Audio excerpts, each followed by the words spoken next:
ವಿಜೇಂದ್ರ ವಿರುದ್ಧ ಸಿಡಿದು ನಿಂತ ಯತ್ನಾಳ್, ಒಗ್ಗಟ್ಟಿನ ಮಂತ್ರ ಪಠಿಸೋಕೆ ನಾಯಕರ ಸರಣಿ ಸಭೆ. ಇಂದು ಶಿಸ್ತು ಸಮಿತಿ ಎದುರು ಯತ್ನಾಳ್ ಹಾಜರು.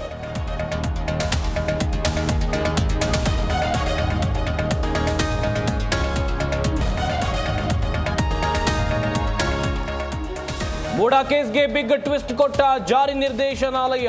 ಸಿಎಂ ಪತ್ನಿಗೆ ನೀಡಿದ ಸೈಟ್ ಅಕ್ರಮ ಎಂದ ಇಡಿ. 700 ಕೋಟಿ ರೂಪಾಯಿ ಗೋಲ್ಮಾಲ್ ಎಂದು ವರದಿ.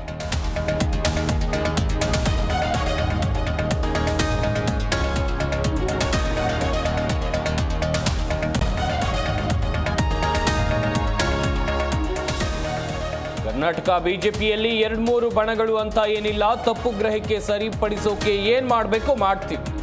ರಾಜ್ಯ ಬಿಜೆಪಿ ಉಸ್ತುವಾರಿ ರಾಧಾ ಮೋಹನ್ ದಾಸ್ ಹೇಳಿಕೆ.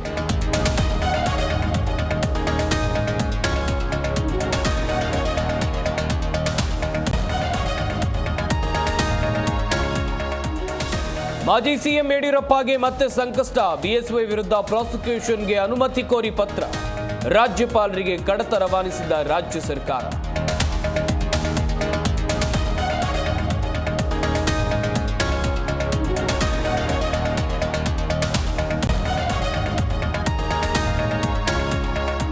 ಯಡಿಯೂರು ಸಿದ್ದಲಿಂಗೇಶ್ವರ ದೇವಸ್ಥಾನದಲ್ಲಿ ಗೂಂಡಾಗಿರಿ, ಪಾರ್ಕಿಂಗ್ ಗುತ್ತಿಗೆದಾರರಿಂದ ಭಕ್ತರ ಜೊತೆ ದುರ್ನಡತೆ, ನಿಯಮ ಗಾಳಿಗೆ ತೂರಿ ಹಣ ವಸೂಲಿ.